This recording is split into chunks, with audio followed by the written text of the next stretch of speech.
ಧಾರವಾಡದ ಕಾರಾಗೃಹದಲ್ಲಿ ಜೈಲರ್ ಆಗಿ ಕೆಲಸ ನಿರ್ವಹಿಸ್ತಾ ಇದ್ದಂತಹ ಸಿದ್ದರಾಮಪ್ಪ ಆತ್ಮಹತ್ಯೆಯನ್ನು ಮಾಡಿಕೊಂಡಿದ್ದಾರೆ. ಈಗ ಇದೇ ಪ್ರಕರಣಕ್ಕೆ ಸಂಬಂಧಪಟ್ಟಂತೆ ಹಲವು ಅನುಮಾನಗಳು ಕೂಡ ವ್ಯಕ್ತವಾಗ್ತಾ ಇದೆ. ಹೌದು, ಧಾರವಾಡದ ಕಾರಾಗೃಹ ಜೈಲರ್ ಸಿದ್ದರಾಮಪ್ಪ ಆತ್ಮಹತ್ಯೆಯ ಕೇಸ್, ಹಿರಿಯ ಅಧಿಕಾರಿಗಳ ಕಿರುಕುಳಕ್ಕೆ ಆತ್ಮಹತ್ಯೆಯನ್ನು ಮಾಡಿಕೊಂಡಂತಹ ಆರೋಪ ಕೇಳಿ ಬರ್ತಾ ಇದೆ. ಕರ್ತವ್ಯ ಲೋಪದ ಆರೋಪದಲ್ಲಿ 2 ತಿಂಗಳು ಸಿದ್ದರಾಮಪ್ಪ ಅಮಾನತಾಗಿರ್ತಾರೆ. ಬಳಿಕ ಇವರನ್ನ ಮೈಸೂರು ಜೈಲಿಗೆ ವರ್ಗಾವಣೆ ಮಾಡಿರುವಂತಹ ಕೆಲಸ ಆಗಿರುತ್ತೆ. ಇದರಿಂದ ಮನನೊಂದು ಸಿದ್ದರಾಮಪ್ಪ ಆತ್ಮಹತ್ಯೆಗೆ ಶರಣಾಗಿದ್ದಾರೆ ಎನ್ನುವಂತಹ ವಿಚಾರ. ಪ್ರಕರಣಕ್ಕೆ ಸಂಬಂಧಪಟ್ಟಂತೆ ಸಿದ್ದರಾಮಪ್ಪ ಪತ್ನಿಯಿಂದ ದೂರು ಕೂಡ ಸಲ್ಲಿಕೆಯಾಗಿದೆ. ಪ್ರಕರಣದಲ್ಲಿ ಯಾವುದೇ ಅನುಮಾನ ಇಲ್ಲ ಅಂಥೇಳಿ ಪತ್ನಿ ದೂರನ್ನು ಕೊಟ್ಟಿದ್ದಾರೆ. ಧಾರವಾಡ ಉಪನಗರ ಠಾಣೆಯಲ್ಲಿ ಇದೇ ವಿಚಾರಕ್ಕೆ ಸಂಬಂಧಪಟ್ಟಂತೆ ಪ್ರಕರಣ ದಾಖಲಾಗಿದೆ. ಈ ಆತ್ಮಹತ್ಯೆಯ ಹಿಂದಿನ ಕಾರಣ ಏನು ಅನ್ನೋದನ್ನು ಪೊಲೀಸರು ತನಿಖೆಯ ಮೂಲಕ ಕಂಡುಹಿಡಿಯುವಂತಹ ಕೆಲಸ ಆಗಬೇಕಿದೆ. ಕರ್ತವ್ಯ ಲೋಪದ ಆರೋಪದಲ್ಲಿ 2 ತಿಂಗಳು ಅಮಾನತಾಗಿದ್ದಂತಹ ಜೈಲರ್ ಸಿದ್ದರಾಮಪ್ಪ ಇದ್ದಕ್ಕಿದ್ದ ಹಾಗೆ ಆತ್ಮಹತ್ಯೆಗೆ ಶರಣಾಗಿರೋದೆ ಹಲವು ಅನುಮಾನಕ್ಕೆ ಕಾರಣವಾಗಿರುವಂಥದ್ದು. ಹಿರಿಯ ಅಧಿಕಾರಿಗಳ ಟಾರ್ಚರ್ ಇತ್ತು, ಕಿರುಕುಳ ಇತ್ತು ಅಂಥೇಳಿ ಗುಮಾನಿ ಬಂದಿದೆ. ಇದೇ ವಿಚಾರಕ್ಕೆ ಸಂಬಂಧಪಟ್ಟಂತೆ ಈಗ ತನಿಖೆಯನ್ನು ಕೂಡ ನಡೆಸುವುದಕ್ಕೆ ಪೊಲೀಸರು ಮುಂದಾಗ್ತಾ ಇದ್ದಾರೆ.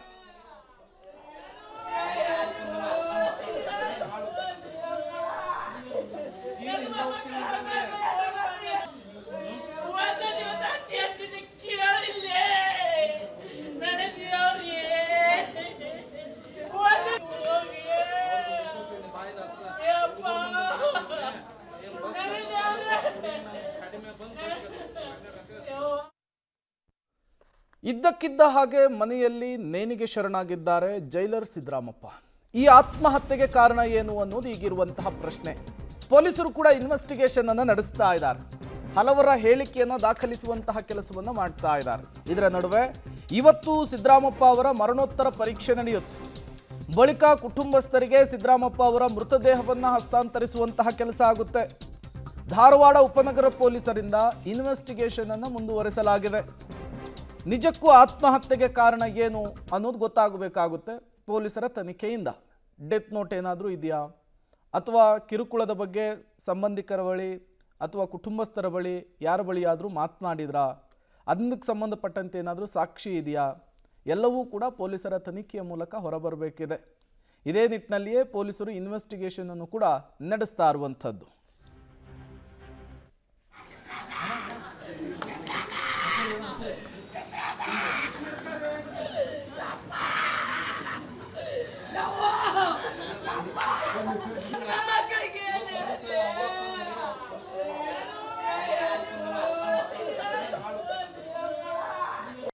ಸಸ್ಪೆಂಡ್ ಮಾಡಿದ್ರೆ ನನ್ ಜೈಲಿಗೆ ಹಾಕ್ತಾರ ಅಂತ ಒಂದು ಆತ್ಮಹತ್ಯೆ ಮಾಡ್ಕೊಂಡ್ರಿ. ಅಲ್ಲಿ ಹೋಗೋದು ಬಿಟ್ರಿ, ಅನಾಥ ಮಾಡಿ ಬರೀ ಸೈನ್ ಮಾಡೋದು ಕುಂದ್ರೋದ್ರಿ. ಮಾಡಿಲ್ರಿ, ಇನ್ನು ಸಸ್ಪೆಂಡ್ ಇಟ್ಟಾರಿ. ನಾ ಸಾಯ್ತೇನೆ ಅಂತ ಕುಂತಿದ್ರಿ. ಅವ್ರ ಆಕ್ಷನ್ ತಗೋತಾರ, ನಾ ಹೆಂಗ್ ಮಾಡ್ಲಿ ಅಂತ ಕುಂತಿದ್ರಿ. ಅಂಜಿಕೆ ಹಾಕಿದ್ರಿ, ನಿನಗೆ ಏನಾರ ಆಕ್ಷನ್ ತಗೋತೇನಂತಂದು. ಸಿದ್ದರಾಮಪ್ಪ ಬಸಪ್ಪ ವಡ್ಡರ್ ಅಂತ ಧಾರವಾಡ ಸೆಂಟ್ರಲ್ ಜೈಲಲ್ಲಿ ಹಿಂದೆ ಜೈಲರ್ ಆಗಿ ಕರ್ತವ್ಯ ನಿರ್ವಹಿಸ್ತಾ ಇದ್ರು. ಅವರು ತಮ್ಮ ಮನೆಯಲ್ಲಿ ಸುಮಾರು 1:30 ಸಮಯದಲ್ಲಿ ಕುಟುಂಬದವ್ರು ಫೋನ್ ಮಾಡಿದಾಗ ಪಿಕ್ ಮಾಡಿಲ್ಲ ಅಂತ ಅಕ್ಕಪಕ್ಕದ ಮನೆಯವ್ರಿಗೆ ಫೋನ್ ಮಾಡಿದಾಗ ಅವ್ರುಗಳ ಮನೆಗೆ ಹೋಗಿ ನೋಡಿದಂಥ ಸಂದರ್ಭದಲ್ಲಿ ರೂಮಲ್ಲಿ ನೇಣು ಬಿಗಿದ ಸ್ಥಿತಿಯಲ್ಲಿ ಅವ್ರದ್ದು ದೇಹ ಪತ್ತೆ ಆಗಿದೆ. ಮುಂದೆ ಏನು ಕಂಪ್ಲೇಂಟ್ ಕೊಡ್ತಾರೆ ಅದನ್ನು ತೊಗೊಂಡು ನೋಡಲಾಗುತ್ತೆ. ಅವರು ಸುಮಾರು 2 ತಿಂಗಳು ಹಿಂದೆ ಅಮಾನತ್ತಿನಲ್ಲಿದ್ದರಂತೆ. ಸುಮಾರು 2 ತಿಂಗಳಿಂದ ಅವರು 1.5-2 ತಿಂಗಳಿಂದ ಸಸ್ಪೆನ್ಷನ್ ಇದ್ರು ಅಂತ ನಮಗೂ ಕೂಡ ಡೀಟೇಲ್ಸ್ ಅನ್ನು ಕೊಡೋದಕ್ಕೆ ನಮ್ಮ ಪ್ರತಿನಿಧಿ ಜಾವಿದ್ ನೇರ ಸಂಪರ್ಕದಲ್ಲಿ ಜಾಯಿನ್ ಆಗಿದ್ದಾರೆ. ಜಾವಿದ್, ಈಗ ಸಿದ್ದರಾಮಪ್ಪ ಅವರ ಆತ್ಮಹತ್ಯೆಯ ಪ್ರಕರಣದಲ್ಲಿ ಹಲವು ಅನುಮಾನಗಳು, ಮೇಲಾಧಿಕಾರಿಗಳ ಒತ್ತಡ ಇತ್ತು, ಮಾನಸಿಕ ಕಿರುಕುಳ ಇತ್ತು, ಹಾಗಾಗಿ ಆತ್ಮಹತ್ಯೆ ಮಾಡಿಕೊಂಡ್ರು ಅನ್ನುವಂತಹ ಆರೋಪ. ಪೊಲೀಸರು ಇನ್ವೆಸ್ಟಿಗೇಷನ್ ಹೇಗೆ ಸಾಗ್ತಾ ಇದೆ, ಇನ್ವೆಸ್ಟಿಗೇಷನ್ ಅಲ್ಲಿ ಏನು ಗೊತ್ತಾಗ್ತಾ ಇದೆ ಅಂತ ಹೇಳಿ ಜಾವಿದ್? ನಿಜ ಪ್ರೇಮ್, ನಿನ್ನೆಯಷ್ಟೇ ಧಾರವಾಡ ಸೆಂಟ್ರಲ್ ಜೈಲಿನ ಜೈಲರ್ ಆಗಿರುವಂಥ ಸಿದ್ದರಾಮಪ್ಪ ವಡ್ರವರು ತಮ್ಮ ಮನೆಯಲ್ಲಿ ಏನಂತಿದ್ರೆ ವಸತಿಗೃಹದಲ್ಲಿ ಒಂದು ಆತ್ಮಹತ್ಯೆಯನ್ನು ಮಾಡ್ಕೋತಾರೆ. ಆತ್ಮಹತ್ಯೆ ಹಿಂದೆ ಸಾಕಷ್ಟು ದೊಡ್ಡ ಏನಂತಿದ್ರೆ ಅನುಮಾನಗಳು ಹುಟ್ಟಿರುವಂಥದ್ದು. ಯಾಕಂತಂದರೆ ಮಾರ್ಚ್ನಲ್ಲಿ ಸಿದ್ದರಾಮಪ್ಪ ಅವರು ಏನಂತಂದರೆ ಒಂದು ಸಸ್ಪೆಂಡ್ ಆಗಿರ್ತಾರೆ. ಧಾರವಾಡ ಜೈಲಿನಲ್ಲಿ ಏನಂತಿದ್ರೆ ಕರ್ತವ್ಯ ಲೋಪ ಮಾಡಿದ್ದಾರೆ ಅಂತ ಒಂದು ಆರೋಪದ ಮೇಲೆ ಇವರನ್ನು ಸಸ್ಪೆಂಡ್ ಮಾಡ್ತಾರೆ. ಸಸ್ಪೆಂಡ್ ಆದಮೇಲೆ ಸಾಕಷ್ಟು ಖಿನ್ನತೆಗೆ ಒಳಗಾಗಿದ್ರು. ನನ್ನ ಮೇಲೆ ಇಲಾಖಾ ವಿಚಾರಣೆ ನಡೆಸ್ಬೋದು, ವಿಚಾರಣೆ ನಡೆಸಿದರೆ ನಾನು ಅರೆಸ್ಟ್ ಆಗ್ಬೋದು ಅನ್ನೋಂಥ ಒಂದು ಖಿನ್ನತೆಯನ್ನು ಅವರ ಮನಸ್ಸಿನಲ್ಲಿತ್ತು. ಇದೆಲ್ಲ ಏನಂತಿದ್ರೆ ಅವರು ತಮ್ಮ ಕುಟುಂಬದ ಮುಂದೆ ಹೇಳಿದರು.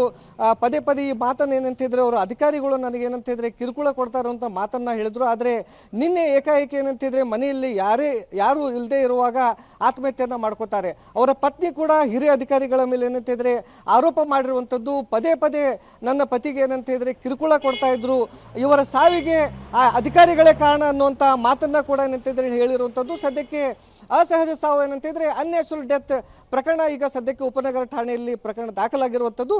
ಪೊಲೀಸರು ಕೂಡ ಇದ್ರ ಬಗ್ಗೆ ಏನಂತಿದ್ರೆ ತನಿಖೆಯನ್ನ ಮಾಡ್ತಾ ಇರುವಂಥದ್ದು. Prem. Okay, thank you Javed ತಮ್ಮೆಲ್ಲ ಮಾಹಿತಿಗಾಗಿ.